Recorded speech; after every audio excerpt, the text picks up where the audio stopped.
கேட்ட கேள்வி என்ன, பிஜேபியோட கூட்டணி போவீங்களா போகலையா? ஆமா இல்லைன்னு சொல்லணுமா இல்லையா? அதை பற்றி கிடையாது. திமுக தான் நம்ம பிரதான எதிரினாக்கா பிஜேபி எதிரி இல்லை என்பது தான் நிதர்சனமான உண்மை.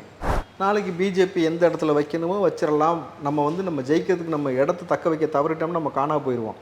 அவன் திமுக மாட்டி அங்கே போயிடுவானுங்க வேறு மாதிரி. அப்போ நம்ம தக்க வச்சு ஜெயித்த பிறகு ஒரு ஸ்ட்ராட்டஜியை கையாளலாம் அப்படின்னு எடப்பாடி ரொம்ப மாஸ்டர் பிளான் போட்டுக்கலாம். அதற்கு எஸ்பி வேலுமணியும் செவி சாய்த்திருக்கலாம்ன்றது இன்னொரு அரசியல் வியூகம். அப்போ இதுக்கே இவ்வளோ பண்ணுறீங்கனாக்கா உங்ககிட்ட வந்து நம்ம கட்சி கூட்டணி வந்துச்சுனாக்கா விஜய்க்கு தன்னிச்சு எவ்வளோ க்ரௌடு வருது. அந்த க்ரௌடு வந்து எனக்காக தான் வந்துச்சு நாளைக்கு பேசிட்டு போயிடுவீங்க, கரெக்டுங்களா? ஏன்னா இதை சீமான் செய்யக்கூடிய ஆள். அதனால தான் சீமான் ஆரம்பத்தில் தடுத்து விடாச்சு. இந்த கூட்டணி மைனஸ் ஆகும் பொழுது இன்னும் பெரிய ஒரு வெற்றி வாய்ப்பை கிட்டத்தட்ட பார்த்தீங்கன்னாக்கா இந்த பக்கம் வந்து அதிமுக ஒரு வெற்றி வாய்ப்பையும் விஜய் அவர்கள் மிகப்பெரிய ஒரு வெற்றி வாய்ப்பையும் பெறுவதற்கான ஒரு வழிவகை வகுக்கும். சுற்றிலுக்கு அண்டை மண்டலத்தில் கிளம்பி வரமாட்டான்னு நினைக்கிறீங்களா? இவருக்கு ஒன்றுனாக்கா அந்த மாதிரி செய்யலாம். இல்லை அரசியல் அதை செய்ய வைக்கணும்னு நினச்சா செய்ய வைக்க முடியும். வெல் பிளான்டாக ஒரு சென்சிட்டிவை கிரியேட் பண்ணணும்னு விஜய் நினச்சாருன்னா பண்ண முடியும். 3 நாளில் முச்சந்தே 4வது நாள் ஆட்சி செய்கிறதுக்கு ஆட்சி இருக்காதுன்னும் பொழுது இதையும் செய்ய முடியும். ஆனால் கிரவுண்டில் அவர் எவ்வளோ இறங்கி விளையாட போகிறான்றதை பொறுத்து தான் களம் மாறும். நீங்கள் போகிற போக்கில் வந்து விஜய்க்கு வந்து ஒய்பிரிவு பாதுகாப்பு கேட்டாங்க. அதுக்காக தான் வந்து இஸ்லாமியர்களால் அச்சுறுத்தல் இருக்கிறதுனால தான் அந்த ஒய்பிரிவு பாதுகாப்பு கேட்டாங்கன்னு சொன்னீங்கல்ல, ஆதாரம் இருக்கா? ஏன் அண்ணன் திரும்ப அது வரைக்கும் அதை கண்டம் பண்ணலன்னு எனக்கு தெரியல. சரி, ஆளுநர் சாணை வச்சு என்ன கழட்டிக்கிட்டு இருக்கிறேன். ஒரு இயற்கையாக கருகலைப்பு ஏற்பட்டிருக்கு சார். இயற்கையில் விழுந்து அடிபட்டு அவங்களுக்கு உள்ளூருக்குள்ளே கவர்மெண்ட் ஹாஸ்பிட்டலில் அப்படி ஒரு ஃபெசிலிட்டி இல்லை. என்ன அரசாங்கம் அது? அப்போது இது வந்து இந்த செய்தி மூலம் நம்ம என்ன புரிஞ்சிக்க முடியுது? அப்போ தலைநகரத்தில் மட்டும்தான் இருக்குனாக்கா அப்போ மாசு வந்து மருத்துவத்துறையை மாசாக்கி வச்சிருக்கிறாரு, மாசுபடுத்தி வச்சிருக்கிறாருன்ற ஒரு விஷயம் புரியுது. கல்வித்துறையை அன்பில் மகேஷ் வந்து நாசம் பண்ணி வச்சிருக்காருன்னு புரியுது. ஆட்சி முறையே வந்து தமிழ்நாட்டு மக்களை கபலீகரம் செய்துன்னு சொல்லுது. ரெட்ரோலுக்ஸ் நெஞ்சங்களுக்கு வணக்கம். நான் உங்கள் கார்த்திக். இன்றைய நேர்காணலில் நம்முடைய இணைந்திருப்பவர் திரு ராவுத்தர் இப்ராஹிம் அவர்கள். சார் வணக்கம். வணக்கம் சார். எப்படி இருக்கீங்க? நலமா இருக்கேன் சார். இன்று மதியம் வந்து எடப்பாடி பழனிசாமி அவர்கள் வந்து ஒரு பேட்டி கொடுத்திருந்தார், ப்ரெஸ் மீட் கொடுத்திருந்தார். அந்த ப்ரெஸ் மீட்ல பாஜகவோடு கூட்டணி வைப்பீங்களா அப்படின்ற அந்த கேள்விக்கு திமுக தான் பிரதான எதிரி, அதை எதிர்க்கிறது தான் எங்களுடைய வேலை அப்படின்னாரு. அப்போ கூட்டணினா அதெல்லாம் 6 மாதம் கழிச்சு பார்த்துக்கலாம், பாஜக கீஜாக்கெல்லாம் 6 மாதம் கழிச்சு பார்த்துக்கலாம், 6 மாதம் கழிச்சு வெட்ட வெளிச்சமாக தான் பண்ணுவோம், உங்களுக்கு தெரியாமல் எதுவும் இருக்க போகிறது இல்லை அப்படின்ற ஒரு வார்த்தையை வந்து சொல்லிட்டு போனார். அப்புறம் போகிற போக்கில் இந்த ராஜ்யசபா எம்பி சீட்டை பற்றி கேட்கும்போது நாங்கள் எதுவும் சொன்னோமா, இந்த மாதிரி தேமுதிகவுக்கு தரோன்ற மாதிரி எதுவும் சொல்லியிருந்தோமா, அதெல்லாம் பேசி நாங்கள் முடிவு எடுத்துக்கிறோம் அப்படின்ட்டு போனாங்க. அதுக்கு பிறகு பிரேமலதா அவர்கள்ட்ட பேட்டி கேட்கும்போது அவங்க அதுக்கு பதிலே சொல்லாமல் போயிட்டாங்க. ஆனால் அவங்க போன மாதம் கடந்த 12ஆம் தேதி அவங்க ஒரு பேட்டி கொடுக்கும்போது இந்த கூட்டணி ஒப்பந்தம் ஆகும்போதே எங்கள் வந்து கையெழுத்து ஒப்பந்தம் ஆயிடுச்சு, ராஜ்யசபா எம்பி வந்து ஒப்பந்தம் ஆயிடுச்சு அப்படின்ட்டு போகிறார். என்ன நடக்குது? திடீர்னு ஒரே நாளில் எல்லாமே மாறுது. நம்ம ஏற்கனவே பேசியிருந்தோம். அப்போ நீங்கள் பேசும்போது சொன்னீங்க அதிமுக பாஜக கூட்டணி கன்ஃபார்ம் ஆயிடுச்சு அப்படின்னு சொன்னீங்க. அது கிட்டத்தட்ட உறுதியாயிடுச்சு. அமித்ஷா அவர்களின் வருகை, அந்த வருகைக்கு பின்னால் நடந்த வேலுமணி அவர்களின் வீட்டு இல்ல திருமண விழா, அதில் எடப்பாடி கலந்துக்காதது, அண்ணாமலை போய் கலந்துக்கிட்டது அப்படின்னு நிறைய விஷயங்கள் இதுக்குள்ளார இருக்குது. உங்களுடைய பார்வையில் நான் அன்றைக்கே சொன்னது இன்றைக்கி உண்மையாயிடுச்சு அவங்களுக்கு. ஆனால் இப்போ எடப்பாடி சொன்ன பதில் இருக்குது பாருங்கள். நம்ம ஒன்று கேட்போம், நம்மளை அசல் வைக்கிற மாதிரி அவர் ஒரு பதில் சொல்லுவார் பாரு அப்படின்ற மாதிரி. கேட்ட கேள்வி என்ன, பிஜேபியோட கூட்டணி போவீங்களா போகலையா?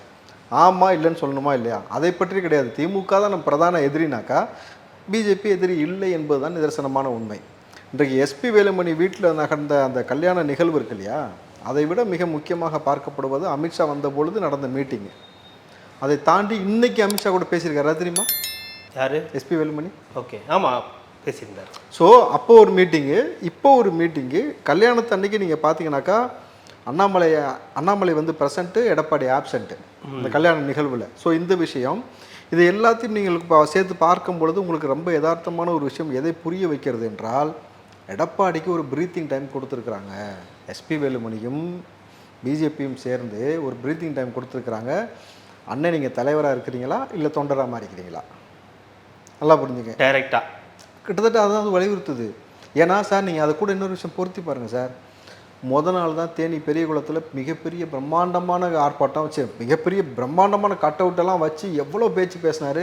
ஓபிஎஸை பற்றி சொன்னார், இங்கே என்ன மாதிரி விஷயம் நடந்துச்சுன்னு சொன்னார், நான் தான் இந்த தலைமை இங்கே எதுவுமே உடையலைன்ற மாதிரி சொன்னார். ஆனால் எடப்பாடி இந்த நிகழ்வில் கலந்து கொள்ள என்று தெரிந்த பிறகும் எல்லா முன்னாள் அமைச்சர் பெருமக்கள், எம்எல்ஏக்கள் எல்லாமே அங்கே போய் அணிவகுத்து நிற்கிறாங்க. அந்த இடத்தில் அண்ணாமலை வருகிறாப்புல. அண்ணாமலை வரும்பொழுது ஏதோ ஜனாதிபதி வருவது போல் எல்லோரும் எழுந்து நின்று அண்ணாமலைக்கு கொடுத்த மரியாதையும், அண்ணாமலை ஒரு 80 வயது முதியவர், ஒரு நாட்டுடைய பிரதமர் போல சின்ன பையன், ஆனால் எல்லாரும் முதலையும் தட்டி கொடுக்குறாப்புல. அதை நீங்கள் கூர்ந்து கவனிங்க. இது வெக்கம் இல்லாமல் இவங்களாம் கும்புறஞ்சாமி வாங்குறாங்களா இல்லையா? இது என்ன சார் இது? நீங்கள் மத்தியில் வந்து ஒரு ஆட்சி நடந்து கொண்டிருக்கிறது, அந்த நபருடைய பிரதிநிதித்துவமாக அண்ணாமலை வைத்த பொழுது பிஜேபியுடைய தலைவராக இதுவரைக்கும் எந்த தலைவரும் செய்யாத ஒரு விஷயத்தை அண்ணாமலை செய்து கொண்டிருக்கிறார். சீனியர் மோஸ்ட் எல்லாத்தையும் முதுகில் தட்டி குடிக்கிற பழக்கம் என்ன பழக்கம் இது? நீ இருக்கிறதுலே சின்ன பையன், இது வரைக்கும் நீ எம்எல்ஏ ஆகலை, கவுன்சிலர் ஆகலை, எம்பி ஆகலை, அமைச்சராகலை, கட்சிக்கு மட்டும்தான் ஒரு தலைவராக இருந்து கொண்டிருக்கும் பொழுது அந்த வயது முதிர்வுன்னு ஒன்று இருக்குது, அதை தாண்டி சீனியர்னு ஒன்று இருக்குது. எதுவுமே இல்லாமல் உங்களுக்கு அப்படி தட்டி கொடுக்க சொல்லுதுனாக்கா எந்த அளவுக்கு வந்து உங்களுடைய ஆதிக்கம் அங்கே செலுத்துறீங்கிறது அங்கே பறைசாற்றுறது, எந்த அளவுக்கு அவங்க மௌனிச்சு கிடக்கிறாங்கன்னு ஒரு விஷயம் இருக்குல்ல. அப்போது எஸ்பி வேலுமணி அவருடைய அந்த திருமண நிகழ்வில் இங்கே சொல்லுவது என்ன சப்ஜெக்ட் நம்ம என்ன புரிஞ்சுக்கணுன்னா, நீங்கள் தலைவனாக நீடிக்கிறீங்களா இல்லை தொண்டனாக மாறுறீங்களா? எஸ்பி என்பவர் நாளைக்கு சுப்பீரியர் பவராக மாறப்போகிறாரா? எஸ்பினா என்னது சார்? எஸ்பினா சுப்பீரியர் பவராக நாளைக்கு கட்சியை வந்து அவர் டேக் ஓவர் பண்ணி மாறப்போகிறாரா என்பது கூட பழைய விஷயம் ஒன்று ஞாபகப்படுத்துகிறேன். கோயம்புத்தூரில் ஒரு நிகழ்வு நடக்கிறது. எம்எல்ஏவாக வானதி சீனிவாசன் கலந்து கொள்கிறார், எஸ்பி வேலுமணி அங்கே கலந்து கொள்கிறார். பிஜேபியில் இருந்த ஒரு மிக முக்கியமான நபரை ஆளுநராக மாற்றி விட்டார்கள். அவர் அங்கே கலந்து கொள்ளும்போது சொன்ன வார்த்தை, வானதி கோயம்புத்தூர் கொங்கு மண்டலத்தை பொறுத்த வரைக்கும் நம்ம நல்லா ஸ்ட்ராங்காக இருக்குன்னா எஸ்பி அனுசரித்து போய்க்க, அவரை கையில் வச்சுக்க தெரிஞ்சுக்க.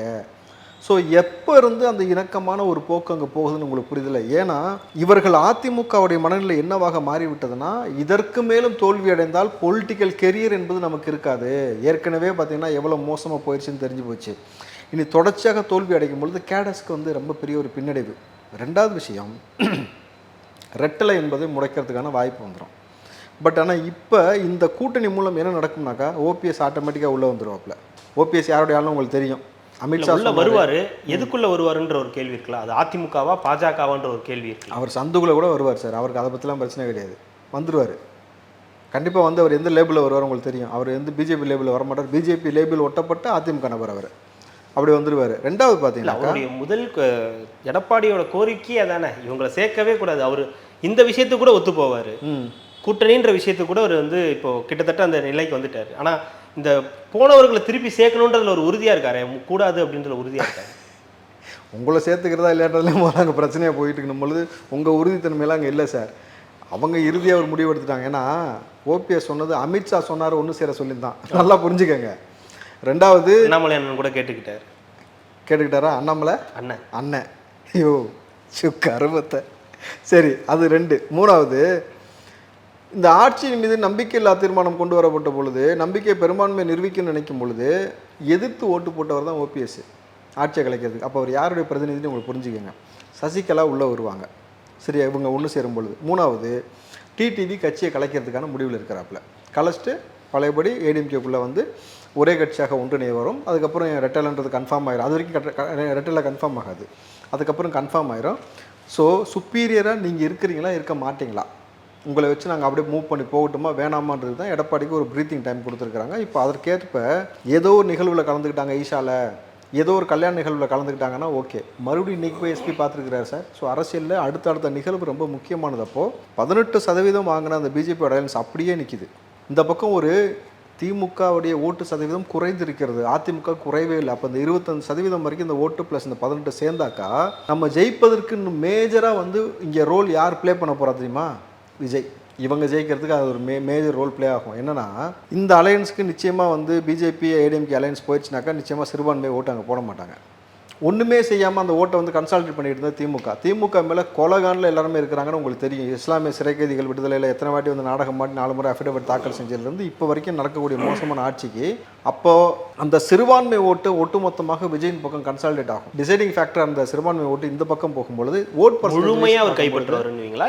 இல்லை முழுமையாக இல்லை சார், பிரதானமாக பெரும்பாலும் அங்கே போகிறதுக்கான வாய்ப்பு இருக்குது. ஏன்னா சார் அவங்க இந்த பிஜேபி லைன்ஸ்க்கு போட போகிறது இல்லை, திமுக போடக்கூடாதுல 1-2 தான் அங்கே இருக்கிறது தான் போடும் தவிர மிச்சம் இங்கே வரும்பொழுது டிசைடிங் ஃபேக்டர் இருக்குல்ல, ஹியூஜ் நம்பர்ஸ். அந்த ஹியூஜ் நம்பர் இங்கே வரும்பொழுது அவங்களுடைய ஓட்டோடைய தன்மையை பொறுத்து தான் ஜெயிக்க முடியும் பொழுது டிஎம்கேக்கு ஆல்ரெடி குறைஞ்சிருச்சு. இப்போ அந்த ஆட்சி முறையில் மோசமாக போயிட்டுனா ரொம்ப வந்து பெரிய ஒரு அவர்கள் மீது அதிருப்தி இருக்குது. அப்போ இந்த அலையன்ஸ் வந்து ஜெயிப்பதற்கு அது மிக மேஜர் ரோல் ப்ளே பண்ணும். ஆனால் இதில் இன்னொரு சூச்சமும் இருக்குது. இன்றைக்கு நம்ம இதெல்லாம் செய்யாமல் போனால் நம்ம தலைவர் இல்லை, ரெட்டலை கிடைக்காது, கட்சி உடஞ்சிரும்ன்றதுனால இப்போ அமைதியாக போயிட்டு ஜெயிச்சதுக்கப்புறம் எடப்பாடி தன் வேலையை காட்டலாம். அது வரைக்கும் இது ஒரு சூட்சமமாக எஸ்பி வேலுமணியை விட்டே கூட எடப்பாடி செய்யலாம். அதற்கான ஆப்ஷனும் ஜாஸ்தி இருக்குது. மேஜராக நம்ம ஜெயிக்கணும், அவ்வளோதான்.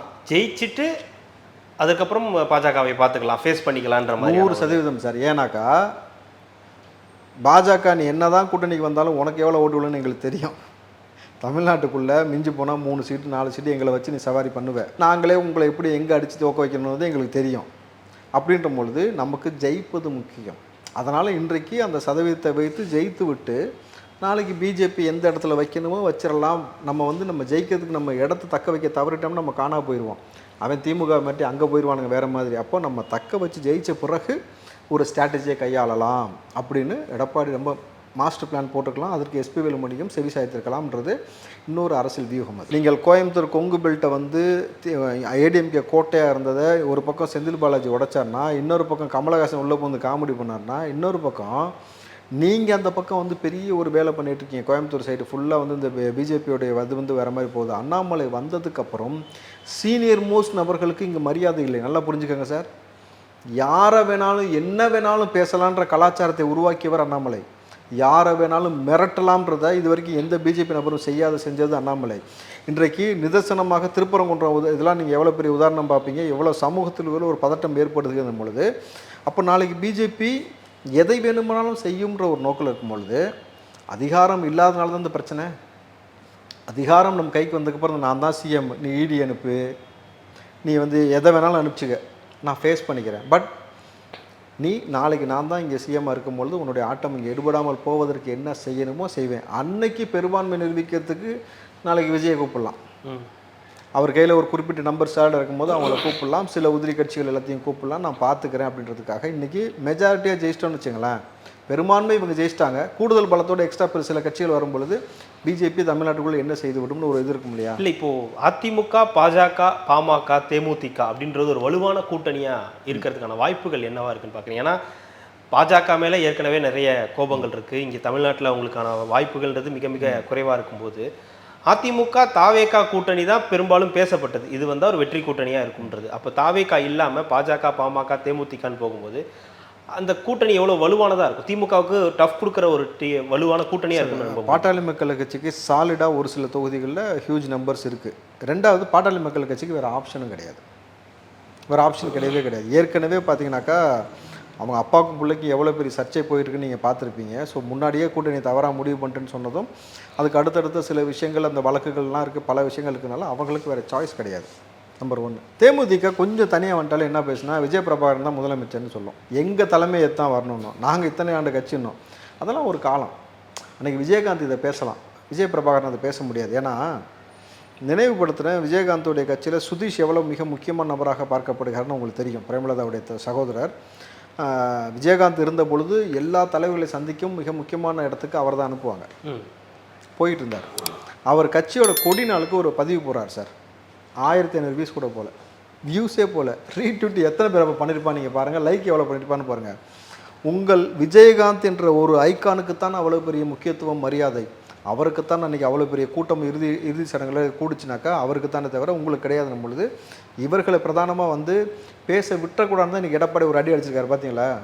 உங்கள்கிட்ட சொன்னேன்னா உங்கள்கிட்ட நான் ஏன்னா அதுதான் முரண்பாடாக இருக்குது. ஏன்னா பிரேமலதா விஜயகாந்த் அவர்கள் பேட்டி சொல்லும்போது கூட்டணி ஒப்பந்தம் போடப்படும் போதே இது வந்து கையெழுத்து ஆயிடுச்சு, இந்த ராஜ்யசபா பதவி அப்படின்றது உறுதியாயிடுச்சு. ஆனால் இன்னைக்கு எடப்பாடி சொல்லும்போது ஒப்பந்தம் இருக்கா, நாங்கள் எதுவும் சொன்னோமா அப்படின்னு கேட்குறாரு. பிரேமலதா அவர்கள் நேரத்துக்கு தகுந்த மாதிரி பேசுவாங்க. விஜய் விஷயத்தில் இப்படி பேசியிருக்காங்க சார். அந்த ஏஐ வந்து விஜயகாந்தோடைய இதுக்கு வந்து அனுமதியே எங்கள்கிட்ட கேட்கல, எங்கள்கிட்ட சொல்லனாங்க. ஆனால் முறையாக எல்லாமே கேட்டிருக்காங்க, செஞ்சுருக்காங்க. பொழுது சந்தர்ப்பவாத அரசியலாக அட்டென்ஷன் சீக்வன்ஸுக்காக பிரேமலதா விஜயகாந்த் சில விஷயத்தை பேசிட்டு எதிர்த்து எதுவும் சொல்லிட மாட்டாங்க, நம்ம என்ன வேணால் பேசலாம்னு நினச்சிக்கிட்டு இருந்தாங்க. இப்போ களம் மாறிடுச்சு.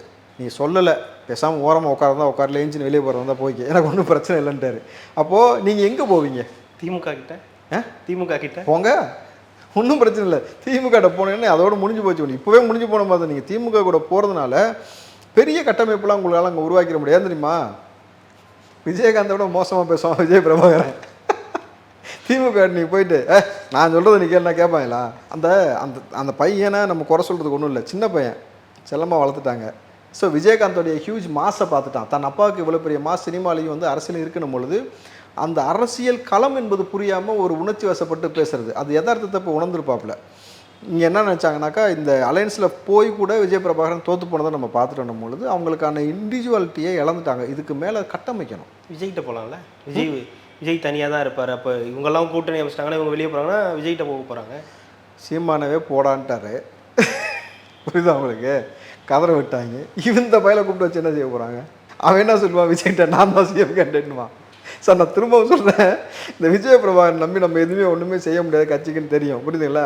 பிரேமலதா நேற்று ஒரு பேச்சு, இன்றைக்கி ஒரு பேச்சு. ஏற்கனவே விஜய் முறையாக சார் நாங்கள் அந்த இடத்துல விஜயகாந்தை வந்து ஏஐயில் கொண்டு வராமல் இருந்திருக்கலாம்ல. விஜயகாந்தை கொண்டு வரதுனால அந்த படம் பிரம்மாண்டமாக ஓட போகுதா? கிடையாது. விஜயகாந்துக்கு ஒரு ட்ரிபியூட், ஒரு மரியாதை செலுத்தணும் தான் விஜய் அப்படி செஞ்சார். அப்படி செஞ்ச இடத்துல நீங்கள் அதில் ஒரு அரசியல் பண்ணீங்க. விஜய் வந்து என்கிட்ட சொல்லலை, அனுமதி கேட்கல அந்த டீம்னு சொல்லிட்டீங்க.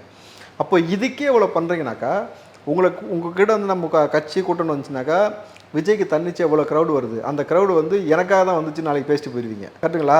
ஏன்னா இதை சீமன் செய்யக்கூடிய ஆள், அதனால தான் சீமனை ஆரம்பத்தில் தடுத்து விட்டாச்சு. அப்படின்னும் பொழுது இந்த யதார்த்த அரசியலை வந்து விஜய்க்கு புரியணும் பொழுது, இங்கே பாரு நான் தனியாக கூட நிற்கிறேன், முச்சந்தியில் வந்து முட்டுச்சந்தில் வந்து நான் நிற்க விரும்பலன்ட்டு நிச்சயமாக விஜய் அந்த வேலையை வந்து செய்கிறதுக்கான வாய்ப்பு இல்லைன்னும் பொழுது, இப்போ பிரேமலதா அவர்களுக்கு வழி இல்லை. நீங்கள் திமுக கூட போகிறதுனா போங்க, ஒன்றும் தப்பு இல்லை. ஏன்னா அதற்கான எந்த வாய்ப்புகளும் இல்லைன்றதுனால தான் எடப்பாடியும் வந்து பேசியிருக்காரு, அப்படி சொல்லலாமா சார்? இவங்க வாய் அதை தெரிஞ்சுக்கிட்டதால எடப்பாடி பேசுகிறேன். இதுக்கு மேலே விட்டோம்னு வச்சுங்க, ஆளுக்கு பேச ஆரம்பிச்சிருவாங்க. ஃபஸ்ட்டே ஒரு அடி அடிச்சிட்டோன்னு வச்சுங்களேன், சரியாக போச்சு, கம்முன்னு இல்லை நீ போகிறதுனா போய்க்க. இதோடைய அர்த்தம் என்ன சொல்லுங்கள் பார்ப்போம்? நீ இல்லாதெல்லாம் புழுவிட்டு இருக்கிற. இது என்ன ஆகும்னா, திமுக அதை கூர்ந்து கவனிக்கும். ஓஹோ, அப்போ உனக்கு கொடுக்குறேன்னு சொல்லவே இல்லையா? டே சொல்ல முத்தா, அப்போ நீ இந்த பேச்சு பேசுறியே, உன்னை நாளைக்கு ஏன் கூட விட்டா நீ என்னென்ன பேச்சு பேசுவேன் அப்படின்ட்டு அவங்களே இப்போ சார் இப்போ போக சொல்லுங்கள். இப்போ பிரேமலதாவை வாய்ப்பு இல்லை. அப்போது அரசியலில் எப்பயுமே நம்ம பயன்படுத்தக்கூடிய சொல் என்பது மிக முக்கியமானது. அது பெரிய இம்பேக்ட் ஏற்படுத்தும். அது ரொம்ப கவனிக்கப்படும். நீங்கள் பேசாமல் மௌனமாக போயிட்டா கூட பிரச்சனை கிடையாது. இல்லை சில சொற்களை வந்து சூட்சமாக பயன்படுத்த தெரியணும். கலைஞர் அதில் வித்தகர்.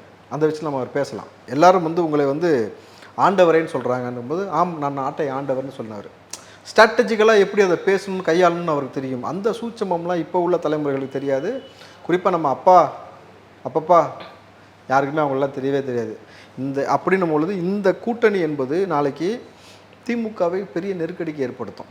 ஆனால் இதே சூழலில் உன் கூட தான் இருக்கேன்னு டெய்லி சொல்கிற திரும்பவும் உன்னால் எனக்கு பிரச்சனையாக இருக்குது, உன்னால் கொடியேற்ற முடியலன்னு புலம்புறதே நீங்கள் பார்க்குறீங்க. ஸோ எப்போவுமே சார் ஒரு மனசுக்குள்ள ஒரு நெருடலும் ஒரு வலியும் ஏற்பட்டுக்கிட்டே இருந்துச்சுன்னா அந்த உறவு என்பது நீண்ட நாளுக்கு நிலைக்காது.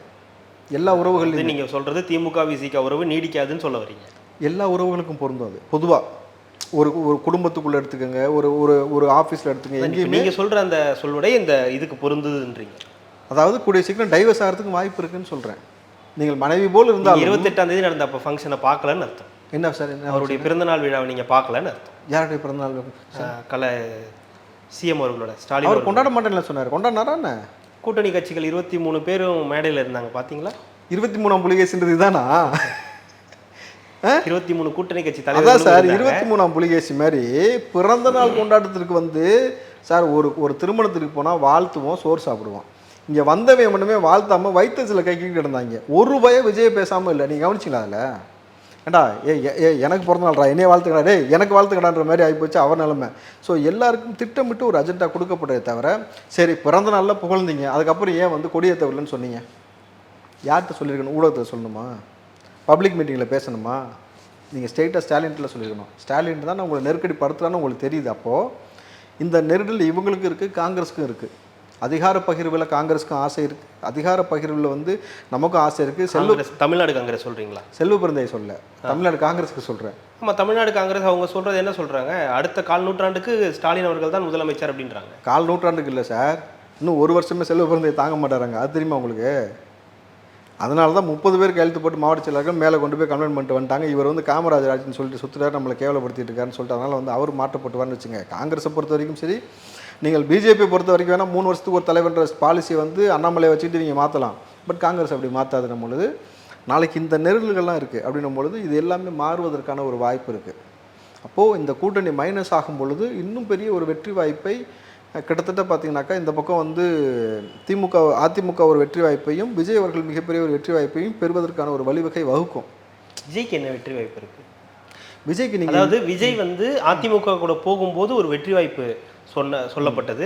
அதிமுக தாவேகா இவங்களாம் ஒரு கூட்டணியாக இருந்தால் வெற்றி வாய்ப்பு ஆட்சி மாற்றம்ன்றது. இப்போது கிட்டத்தட்ட அதிமுக பாஜக கூட்டணி உறுதி, பாமக தேமுதிகலாம் ஒரு அணியில் இருப்பாங்கன்னா, அப்போ ஆப்போசிட்டில் இருக்க திமுக விசிக காங்கிரஸ் எல்லாம் ஒரே அலையன்ஸில் தான் இருப்பாங்க. விஜய் தனித்து தானே விடப்படுவார். அவருக்கு என்ன வெற்றி வாய்ப்பு இருக்குது? நீங்கள் 2026 வேணாம் சார், விஜய் நாளைக்கு நினச்சா மிகைப்படுத்தினது தான் உங்களுக்கு தெரியல, நாளைக்கு விஜய் நினச்சாரு 3 நாளில் ஆட்சியை முச்சந்தி கொண்டு வந்துட முடியும். இப்போ நடக்கிற ஆட்சி, இப்போ நடக்கிற ஆட்சியை 3 நாளில் 3 நாளில் இந்த பெண்கள் குழந்தைகளுக்கு எதிரான விஷயம் இல்லாட்டி இந்த பரந்தூர் விஷயம், இதுக்காக நான் போய் உட்காரேன்னு ஒரு இடத்துல உட்கார்றாரு. நடக்காது சார். உட்கார்றாரு, உட்கார மாட்டார் சார். உட்கார்ந்தால் அது அவர் முடிவு பண்ணோம். விஜய் அரசியலுக்கே வரமாட்டார்னு நம்ம நினச்சோம், வந்துட்டார். பேச மாட்டார்னு நினச்சோம், யார் எதிரின்னு பேசிட்டாரு. ஒரு பொதுவெளிக்கு வரமாட்டார்னா பரந்தூருக்கு வந்தார். நீங்கள் ஏதோ வேறு ஊருக்கு போகிற மாதிரி இவ்வளோ ரெஸ்ட்ரிக்ஷன் போட்டிங்க. இன்றைக்கி பாருங்கள் வந்து இஸ்லாமியர்களுக்கு மிகப்பெரிய ஒரு பிரம்மாண்டமான ஒரு ஏற்பாடை செய்கிறாரு. எங்கே செய்கிறாரு? ஒய்எம்சி கிரவுண்டில் செய்கிறாரு. நல்லா புரிஞ்சுங்க சார், ஒரு ஸ்டேடியத்துக்குள்ளே லியோ ஆடியோ ஃபங்க்ஷன் வச்சா க்ரௌடு வரும்னு தடுத்த அரசாங்கம் திமுக அரசாங்கம். இன்றைக்கி ஒரு ஸ்டேடியத்துக்குள்ளே இஃப்தார் நிகழ்ச்சி நடத்துகிற ஒரு கட்சியின் தலைவராக வந்து எவ்வளோ பெரிய டிரான்ஸ்ஃபர்மேஷன் பாருங்கள். சொல்லுங்களேன், பண்ண சொல்லுங்களேன். வெயிட் பண்ணுங்கள் சார், பண்ண தான் போகிறார். நீங்கள் அது ஏன் நான் சொல்லுவானே நடக்க போகுதுன்றது எனக்கு தெரியும். அப்படி நான் சொல்கிறேன் பாருங்கள், ஒரு வேளை இந்த மாதிரி செஞ்சாக்கா நீங்கள் விஜய் பண்ணிட்டாருன்னா, செஞ்சிட்டாருன்னா, உட்காந்துட்டாருன்னா உட்காருங்க, ஒரு தடவையாவது உட்காந்து காட்டுங்க, அப்போ தானே பேச முடியும். அதுக்குள்ளாடியே நான் செஞ்சுட்டா வச்சுட்டா அப்படின்னா அவர் பில்டப் கொடுத்துக்கிட்டே இருக்கீங்க. இப்போ நான் சொன்னேனே கட்சி ஆரம்பிக்க மாட்டார். அவரோட ஒரு 2ஆம் ஆண்டு தொடக்க விழாவிலேயே 10 நிமிஷம் தான் சார் பேசுறாரு. அவரு வெறும் 10 நிமிஷம் ஒண்ணுமே பேசலையே, பாசிசம் பாயாசம் சொல்லிட்டு போயிட்டாரு. அவருக்கு ஒரு வெற்றி வாய்ப்பு இருக்கு, அவர் இதெல்லாம் பண்ணிட்டா 3 நாள்ல முடிஞ்சிரும்ன்றதுன்றதெல்லாம் நீங்க சொல்றது மிகைப்படுத்தல, ரொம்ப அதிக மிகைப்படுத்தல. எதை அறுத்து எதை தைக்கணுமோ தச்சு விட்டார் சார். ஆப்ரேஷன் அவ்வளோ நேரம் தான் பண்ண முடியும், கரகரன்னு கழுத்த இருக்க முடியாது. நீங்கள் நினைக்கிறீங்களா? நான் சொல்வது யதார்த்தமாக உங்களுக்கு யோசிச்சு பாருங்கள். பரந்தூருக்காக ஒரு இடத்துல போய் உட்கார்றாரு, நீங்கள் அவரை அரெஸ்ட் பண்ணணும்னு முடிவு பண்ணுறீங்க. இது வந்து மெரினா புரட்சி கிடையாது, மெரினா மட்டும் நடக்கிறதுக்கு. தமிழ்நாடு முழுக்க அங்கங்கே உட்காருவார்கள். இதை தாண்டி அண்டை மாநிலத்தில் உள்ளவங்களாம் கிளம்பி சாரசேரியாக தமிழ்நாட்டுக்குள்ளே வருவான். நீங்கள் கைது பண்ணி அவரை வந்து வச்சிட்டிங்கன்னா, ஒரு நாள் நீங்கள் கைது பண்ணி சாயங்காலம் வெளியே விட்டிங்கன்னா மறுபடியும் போய் உட்காரன்னு செய்கிறாரு. என்ன பண்ணுவீங்க? வீட்டு சேரில் வைக்கிறேன்னு அடுத்து நீங்கள் கொண்டு வருவீங்க. அப்படியே அமைதியாக போயிருமா கடந்து? நான் சொல்லுவது, விஜயால் ரசிகர்களை கட்டுப்படுத்த முடியாது. விஜயால் வந்து தொண்டர்களுக்கு அறிவுரைப்படுத்தலாம். ரசிகன் என்பவன் சார் 50 அடி 70 அடி கட்டவுட்டில் ஏறி பால் ஊற்றுறானே, அவன் என்ன மனநிலை இருக்கிறான் சொல்லுங்கள்? அவன் மனநிலையே வேறு. அவன் வந்து நாளைக்கு விஜய் இப்படி செஞ்சுட்டிங்கன்னு என்ன வேணாலும் செய்வானுங்க. இங்கே சார் நீங்கள் கேரளாவில் ஒரு ஷூட்டிங்கே 2 லட்சம் பேர் கூடுறான் சாதாரணமாக பார்க்குறதுக்கு. சுற்றியில் இருக்க அண்டை மாநிலத்தில் கிளம்பி வரமாட்டான்னு நினைக்கிறீங்களா? இவருக்கு ஒன்றுனாக்கா அந்த மாதிரி செய்யலாம். இல்லை அரசியல் அதை செய்ய வைக்கணும்னு நினச்சா செய்ய வைக்க முடியும். வெல் பிளான்டாக ஒரு சென்சிட்டிவை க்ரியேட் பண்ணணும்னு விஜய் நினச்சாருன்னா பண்ண முடியும். 3 நாளில் முச்சந்தே 4வது நாள் ஆட்சி செய்கிறதுக்கு ஆட்சி இருக்காதுன்னும் பொழுது இதையும் செய்ய முடியும். ஆனால் கிரவுண்டில் அவர் எவ்வளோ இறங்கி விளையாட போகிறான்றதை பொறுத்து தான் களம் மாறும். அவர் நடைபயணமாக இருக்கட்டும், அடுத்தடுத்து நான் சொன்னது போல் ஒரு சில போராட்டங்களை முன்னெடுத்து அவர் செய்யும் பொழுது, இங்கே ஹியூஜ் நம்பர்ஸ் கூடும் பொழுது ஆட்டோமேட்டிக்காக அவர் மேலே ஒரு நம்பிக்கை ஏற்படும் பொழுது நாளைக்கு நம்ம யாரு கூட பயணம் பண்ணுறது நல்லதுன்னு யோசிக்கிறதுக்கான நிலைமைக்கு இந்த திமுக கூட்டணியில் இருக்கக்கூடிய நபர்கள் எடுப்பார்கள். அதுக்கான முன்னெடுப்பு யோசிப்பாங்க. ஏன்னா இது ஒரு வலுவான கூட்டணி ஆயிடுச்சு.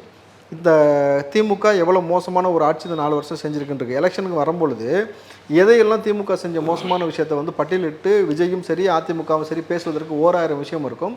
என்னன்னு கவுண்டர் கொடுத்து கூட்டணி கட்சிகள் போய் பேச முடியும்னு ஒரு வேலை இருக்குல்ல. அப்போ கவுண்டர் கொடுத்து ரொம்ப ஸ்ட்ராங்காக கண்ணன் பண்ண முடியாதுன்னும் பொழுது வெற்றி வாய்ப்பில் நாளைக்கு சார் 2 கோடி பேர் வந்து ஸ்டாண்டர்டாக இவ்வளோ பேர் சேர்ந்துட்டாங்கன்னு இவ்வளோ ஸ்ட்ராட்டஜிக்கலாக காட்டுறாங்க. நம்பர்ஸ் தான் டிசைட் பண்ணுவோம். நம்ம ஏன் வந்து நாளைக்கு இங்கே நின்றுக்கிட்டு நாளைக்கு ஒரு தோல்வியை சந்திப்போம், ஒரு மாற்றத்தை சந்திப்பதற்கு நாளைக்கு நம்ம அதிகார பகிர்வும் கொடுக்க போகிறோம்.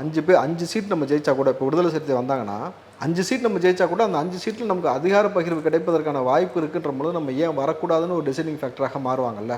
ஸோ அது ஒரு டஃப் காம்படிஷனாக மாறுவதற்கு விஜயோடைய கிரவுண்ட் லெவல் பிளே தான் முடிவு பண்ணும் சார். இது அதாவது அவர் இப்போ பிரசாந்த் கிஷோர் சொன்ன மாதிரி எடுத்துக்கலாம் இல்லையா? ஒரு 8 மாத காலம் அவர் என்ன செய்ய போகிறாரோ அதை பொறுத்து, 8 மாதம் இல்லை 1 வருட காலம் அவர் என்ன செய்ய போகிறாரோ அதை பொறுத்து தான் அவருடைய அரசியல். நிச்சயமாக விஜய் ஒற்றை நபர் செய்கிறது தான் இங்கே அரசியல் மாறும் களம்.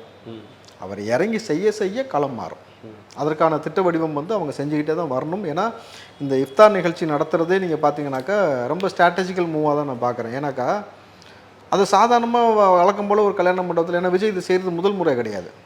இன்றைக்கி வந்து எத்தனை ஆண்டு காலமாக நீண்ட நெடிய காலமாக செய்கிறாரு. அது எதுக்காக ஒய்எம்சி கிரவுண்டு தேர்ந்தெடுக்கிறாரு? எந்த ஸ்டேடியத்துக்குள்ளே எனக்கு நீ உள்ள விடலையோ அதே ஸ்டேடியத்துக்குள்ளே நான் வர வச்சு காட்டுறேன் பாரு. இஸ்லாமிய சமூகத்தை பெரும்பான்மையாக எல்லா சகோதரத்தையும் அங்கே அழைக்கிறோம். வெறும் இஸ்லாமியர்கள் மட்டும் அங்கே அழைக்க போகிறதில்ல. அங்கே எவ்வளோ பேர் நிகழ்வு நடத்தி காட்டுறேன். சாமானிய மனிதர்கள் எல்லாமே இந்த ஐபிஎல்லாம் டிக்கெட் வாங்கி 5000 10,000 கொடுத்து உள்ளே போக முடியாதவங்க கூட ஸ்டேடியத்தை பார்க்கறதுக்கான வழிவகைன்னு பல யுக்தி இருக்காங்க. அரசியல் பேச மாட்டார். ஆனால் அது ஒரு அரசியலாக தமிழ்நாட்டில் நிச்சயமாக பேசப்படும்ன்ற போது சைலண்ட்டாக ஒரு பாலிடிக்ஸ் நகர்வு ஒன்று நகர்த்துறாருல, வெல் பிளான்டாக கொண்டு போயிட்டுருக்காரு. இது வன்னியரசு போன்ற நபர்களுக்கெல்லாம் ஸ்லிப்பர் ஷாட். இது வந்து நீங்கள் போகிற போக்கில் வந்து விஜய்க்கு வந்து ஒய்பிரிவு பாதுகாப்பு கேட்டாங்க, அதுக்காக தான் வந்து இஸ்லாமியர்களால் அச்சுறுத்தல் இருக்கிறனால தான் அந்த ஒய்பிரிவு பாதுகாப்பு கேட்டாங்கன்னு சொன்னீங்கல்ல, ஆதாரம் இருக்கா? ஏன் அண்ணன் திரும்ப அது வரைக்கும் அதை கண்டம் பண்ணலன்னு எனக்கு தெரியல. சரி, ஆளுநர் சாணவாசி என்ன கழட்டிக்கிட்டு இருக்கிற? நீ என்ன சொன்ன? விஜய் கூத்தாடின்னு அன்றைக்கி குதிச்சுட்டு பேசினேன்ல, உன் மார்க்கத்தை பற்றி, உன் சமூகத்தை பற்றி தீவிரவாதி என்றது அவனை சித்தரிச்சுட்டு வன்னியர் சித்தரிக்கிறாப்புலனாக்கா நீ ஏன் அதை கண்டம் பண்ணல? நீங்கள் திமுக அதிமுக கூட இருக்கக்கூடிய இஸ்லாமிய கட்சி என்ன பண்ணுறீங்க? உங்களுக்கு எதுக்கு கட்சி? அப்புறம் கட்சியே தமிழ்நாடு முஸ்லீம் முன்னேற்ற கழகம், தமிழ்நாடு முஸ்லீம் ஒவ்வொன்றுக்கும் நீங்கள் முஸ்லீமை வச்சு தான் கட்சியாக வச்சுட்டு இருக்கும் பொழுது சமூகத்தை ஒரு நபர் வந்து தீவிரவாதி போல் சார், நீங்கள் ராஜீவ்காந்தி படுகொலை நடந்த ஊர் சார் இது, ஒய் பிரிவு உச்சபட்ச பாதுகாப்பு. அப்போது இஸ்லாமியர்கள் அச்சுறுத்தலும் பொழுது இது வந்து சென்சிட்டிவான இஷ்யூ. ஏற்கனவே நபிகள் நாயம் குறித்து பேசுனதுக்காக உலக நாடுகள் கண்டித்து மோடி வரைக்கும் மன்னிப்பு கேட்டனும் பொழுது பெருவாரியான வாழக்கூடிய சமூகம் உலகம் முழுக்க இஸ்லாமியரும் கிறிஸ்தவ சமூகம், நீங்கள் அவர்கள் மீது ஒரு வன்மத்தை வாரி இறக்கும் பொழுது அதற்கான எதிர்வினைன்றது நிச்சயமாக நீங்கள் ஆற்றணும். யாருமே இல்லாமல் மௌனமாக கடந்து போகிறீங்கனாக்கா என்ன அர்த்தம் அது? ஸோ இது எல்லாத்துக்கும் ஒரு பதிலடியாக தான் வரக்கூடிய 7ஆம் தேதி இருக்கும் சார். இது நீங்கள் சொன்னீங்க இப்போ இந்த மாதிரி திட்டங்கள் இருக்குது, வேறு என்ன திட்டங்கள் இப்போ வச்சுருக்கார் விஜய் அவர்கள்? இப்படி இந்த ஒரு ஸ்ட்ராட்டஜி போயிட்டு இருக்கு இல்லையா, அதிமுக பாஜக பாமக தேமுதிகன்னு போகும்போது இப்போ விஜய் வந்து ஏற்கனவே பிரசாந்த் கிஷோர் சொன்னார் தனியாக தான் நிற்க போகிறோம் அப்படின்னு. இப்போ அவரும் என்ன சொல்கிறாரு, ஒரு குறிப்பிட்ட ஒரு டிசம்பர் ஜனவரி வரைக்கும் நாங்கள் பார்ப்போம் அப்படின்றார். அப்போ விஜய் அவர்களின் திட்டம் என்னவா? விஜய் 100% தனியாக நிற்க மாட்டார் சார். ஒரு அலைன்ஸ் ஃபார்ம் ஆகும். ஒரு அலைன்ஸ் ஃபார்ம் ஆகிறதுக்கு விஜய் தலைமையில் எஸ் ஓகே அந்த அலைன்ஸ் என்ன ஃபார்ம் ஆகிறதுக்கு என்னெல்லாம் பண்ணணுமோ அதற்கான வேலையை செய்வார். ஸோ அதற்கான வேலையைக்கான திட்ட வடிவம் செய்து கொண்டு தனித்து விடப்பட்ட மாதிரி ஒரு நிலை இல்லையா விஜய்க்கு? தனித்து விடலை சார். 20 கட்சி சேர்ந்து ஒரு ஆளை எதிர்க்கிறாங்க. தனித்து விட்டுன்னு வச்சுங்களேன், லெட்டர் பேட் கருணாஸ் கட்சி மாதிரி கண்டுக்காமல் போயிருக்கணும். நான் கேட்குறது தனித்து விடப்படுறதுனா நான் அவ்வளோ குறைச்சி சொல்லலை. நான் சொல்கிறது ஒரு அலைன்ஸில் ஃபார்ம் ஆக வேண்டிய ஒரு நபர், முக்கியமான இருக்க வேண்டிய ஒரு இடத்துல இருக்க வேண்டிய ஒரு நபர், அவங்களுக்கு பதிலாக வேற ஒருத்தவங்க உள்ளே வந்துட்டாங்க அப்படின்ற மாதிரி இல்லையா? தாவேக்காவுக்கு பதிலாக பாஜக உள்ளே வந்துருச்சுன்ற மாதிரியான இல்லையா? நிச்சயமாக அதிமுகவை நம்பி விஜய் கட்சி ஆரம்பிக்கல சார். கண்டிப்பாக இல்லை, டெஃபினட்டாக இல்லை. ஆனால் நான் சொல்கிறது அப்படி ஒரு தோற்றம் இப்போ இருந்துச்சு இல்லையா? அதிமுகவுடன் தாவேக்கா சேரும்போது ஒரு வெற்றி வாய்ப்பு இருந்துச்சு, ஒரு மிக முக்கியமான ஒரு துணை முதலமைச்சர் அளவுக்கு பேசப்பட்டதுன்றது நமக்கு எல்லாருக்குமே தெரியும். அப்படின்னும் போது அந்த இடத்துல பாஜக உள்ள வந்துருச்சு, தாவேக்கா வெளியே போயிடுச்சு, எக்ஸிட் ஆயிடுச்சு அப்படின்ற ஒரு நிலை இல்லையா? சரி, இப்போ அதிமுக பிஜேபி கூட்டணி வச்சா கூட பிஜேபி எதிர்கட்சி வரும்னு நினைக்கிறீங்களா? ஆப்வியஸ்லி அவங்களுக்கு ஒரு 20-25 தொகுதி தருவார். அவ்வளோ எவ்வளோ ஜெயிப்பாங்க அது தெரியாது. எதிர்கட்சியை வந்து நிச்சயமா பிஜேபி தமிழ்நாட்டுக்குள்ள வேறு எதிர்கட்சியாக இருக்கிறதுக்கான வாய்ப்புகள் வந்து அந்த எதிர்கட்சியை இந்த அலையன்ஸ் எல்லாமே விஜயால உருவாக்க முடியும்ன்றேன். அந்த எதிர்கட்சியாக மாறுவதற்கான திட்ட வடிவம் இருக்கு. ஓகே, அதைத்தான் செய்ய போறாங்க. என்னுடைய நேரடியாக அந்த கேள்வி கேட்குறேன், அவருடைய திட்டம் 2026 கிடையாதா? 2031 தானா? 2026 தான் சார். எடுத்தோடனே சிஎம் விஜய் சொல்லலை. திமுகவை அப்புறப்படுத்துவதற்கு மேஜர் ரோல் ப்ளே பண்ணுவார். திமுகவுடைய கூட்டணியை உடைப்பதற்கான மேஜர் ரோல் ப்ளே பண்ணிக்கிட்டு இருக்கிறாரு. நிச்சயமாக நீங்கள் பாருங்கள், இந்த முறை எதிர்கட்சி யாராக வந்து அமர்வான்றது தான் இங்கே நடக்கும். அந்த கள நிகழ்வுக்கு தான் நீங்கள் பார்த்தீங்கன்னாக்கா மார்ச் நீங்கள் பார்த்தீங்கன்னாக்கா இன்றைக்கு உலக மகளிர் தினம் அன்று 8ஆம் தேதி அந்த எந்த நிகழ்வு ஏற்படுத்துகிறாங்கன்னா தமிழ்நாடு முழுக்க வந்து அந்த விழிப்புணர்வு ஒரு பொதுக்கூட்டம் மாதிரி நடத்துகிறாங்க டிவிகே சார்பில். அன்றைக்கி திமுக ஒரு பேச்சு பேசுவான் பாருங்கள், பெண்ணியத்தை பற்றியும் பெண்களை பற்றியும் திமுக ஒரு ஊட்டுவான். ஸோ இவர்கள் ஒவ்வொன்றா ஸ்ட்ராட்டஜிக்கலாக 7ஆம் தேதி இது 8ஆம் தேதி இந்த மார்ச் இறுதியில் வந்து நீங்கள் பார்த்தீங்கன்னாக்கா ஒரு கூட்டம் நடத்துகிறாங்க. அந்த கூட்டத்தில் வந்து மத்திய மாநில அரசை கண்டித்து ஒரு தீர்மானம் நிறைவேற்றப்படும்னு தாவேக்கா சார்பில் செய்தி வந்துடுச்சு. அப்படின்னும் பொழுது அடுத்தடுத்து எதையெல்லாம் கையில் எடுத்தாக்கா சென்சிட்டிவாக மாறும், அது போல் வந்து எப்படி யங்ஸ்டர்ஸை நம்ம பக்கம் கொண்டு வந்துக்கிட்டே இருக்கணுன்றத ஸ்ட்ராட்டஜிக்கலாக அடுத்தடுத்து நீங்கள் பாருங்கள். எப்பயுமே நடைபயணம் அப்படின்ற ஒரு விஷயத்துக்கு ஒரு பெரிய தாக்கம் இந்தியா முழுக்க இருக்கும். நம்ம பார்த்துருக்குறோம். அது காந்தியில் ஆரம்பித்து ராகுல் காந்தி செஞ்சதாக இருக்கட்டும், அண்ணாமலை செஞ்சதாக இருக்கட்டும், பல நபர்கள் அந்த விஷயத்தை மேஜராக ஒரு இவ்வளோ கரிஸ்மேட்டிக் ஒரு ஹீரோ கையில் எடுக்கும் பொழுது அந்த போகும்பொழுது சும்மா வண்டியில் உட்காந்து டாடா காமிச்சு போக போகிறாரா? அந்தந்த ஊர்களில் அங்கங்கே நின்று பேச போகிறாரு. அப்போ பிரதானமாக நடைபயணத்தில் தமிழ்நாட்டில் இந்த 4 வருஷமாக இந்த ஆட்சியில் என்னெல்லாம் செஞ்சாங்கன்றதை பேச போகிறாரு. ஆரம்பத்திலேருந்து சாதாரணமாக ஆவின் இல்லை சிறார்கள் வேலை செஞ்சிலேருந்து அந்த பால் பாக்கெட்டில் 50 காசு திருடினாங்க தெரியுமா உங்களுக்கு? அதில் ஆரம்பித்து இன்றைக்கி இருக்கக்கூடிய குழந்தைகள் பாலியல் விஷயத்துலேருந்து இந்த மாணவ பிள்ளைகள் இன்றைக்கி 11,480 பேர் எக்ஸாம் எழுதலை +2க்கு. விஜய் அதுக்கு வாழ்த்து தெரிவித்தார், எல்லா தலைவர்களும் வாழ்த்து தெரிவித்தாங்க. இது எவ்வளோ சென்சிட்டிவான விஷயம் தெரியுமா சார்? கூடுதல் அதில் ஒரு விஷயம் ஞாபகப்படுத்துகிறேன். ஒரு சிறுவனுடைய தகப்பன் இறந்து 6 வருடம் ஆகிவிட்டது. எக்ஸாம் அன்னைக்கு அவங்க தாயார் இறந்து போகிறாங்க. காலில் விழுந்து ஆசீர்வாதம் வாங்கிட்டு அந்த பையன் எக்ஸாம் எழுத போகிறான். எவ்வளோ நெருக்கடி காலகட்டத்தில் அந்த பையன் எக்ஸாம் எழுத போகிறான். அப்போ இதை விட என்ன நெருக்கடி இந்த மாணவ பிள்ளைகளுக்கு வந்துருச்சுன்னு 11,480 பேர் வரலனாக்கா இந்த போதை எந்த அளவுக்கு அந்த மாணவ பிள்ளைகளை சீரத்தது மட்டும் இல்லாமல் அந்தந்த குடும்பத்தை சிதைத்திருக்கு. வேலைவாய்ப்பு இல்லாத விஷயம் எவ்வளோ குடும்பத்தை சிதைச்சிருக்கு, எவ்வளோ பேர் குடும்பம் பிரிஞ்சிருக்கு, எவ்வளோ தகப்பனை இறந்துருக்கிறான், எவ்வளோ பெரிய இம்பேக்ட் ஏற்படுத்தியிருக்குன்னு ஒரு விஷயம் இருக்குல்ல. இதெல்லாம் வந்து நம்ம எடுத்து பேசும்பொழுது டேட்டாவோட பாதிக்கப்பட்ட நபர்களை வச்சு பேசும்போதும், இந்த நீட்டுக்காக இப்படிலாம் நாடகம் போட்டாங்கல்ல, இன்றைக்கு ஒரு குழந்தை வந்து நீட்டுக்காக வந்து தற்கொலை பண்ணிக்கிச்சுல மறுபடியும். அப்போ இந்த சென்சிட்டிவான விஷயம் ஏன் மத்திய அரசும் மாநில அரசும் நீட்டுக்கு வந்து ஃபீஸ் ஸ்ட்ரக்சர் வாங்கக்கூடாதுன்னு ஒரு அரசாணையே 2 அரசாங்கமும் சொல்ல மாட்டேங்குது.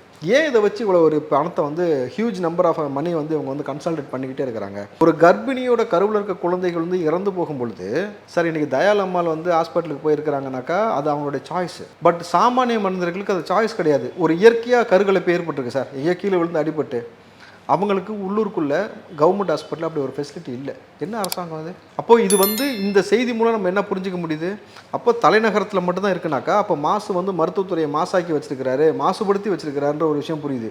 கல்வித்துறையை அன்பில் மகேஷ் வந்து நாசம் பண்ணி வச்சிருக்காருன்னு புரியுது. ஆட்சி முறையே வந்து தமிழ்நாட்டு மக்களை கபலீகரம் செய்துன்னு சொல்லுது. இது போல் புள்ளி விவரமாக எடுத்து ஒவ்வொரு இடத்துலையும் பேச ஐடி விங் மாதிரி அவங்க செயல்படுறாங்க பாருங்க. அவங்க கட்சியில் விஜயே சொன்னார்ல, எங்கடா இருக்கீங்க ஸ்லீப்பர் செல் மாதிரிட்டு, அவங்க எடுத்து கொண்டு போய் யங்ஸ்டர்ஸ் சேர்ப்பாங்க மக்கள்கிட்ட. அது பெருவாரியாக ஒரு பெரிய தாக்கத்தை இம்பேக்ட் ஏற்படுத்தும் பொழுது ஒரு பெரிய ஒரு மாறுதலை ஏற்படுத்த முடியும். அந்த நம்பிக்கை நிச்சயமாக எனக்கு இருக்குது.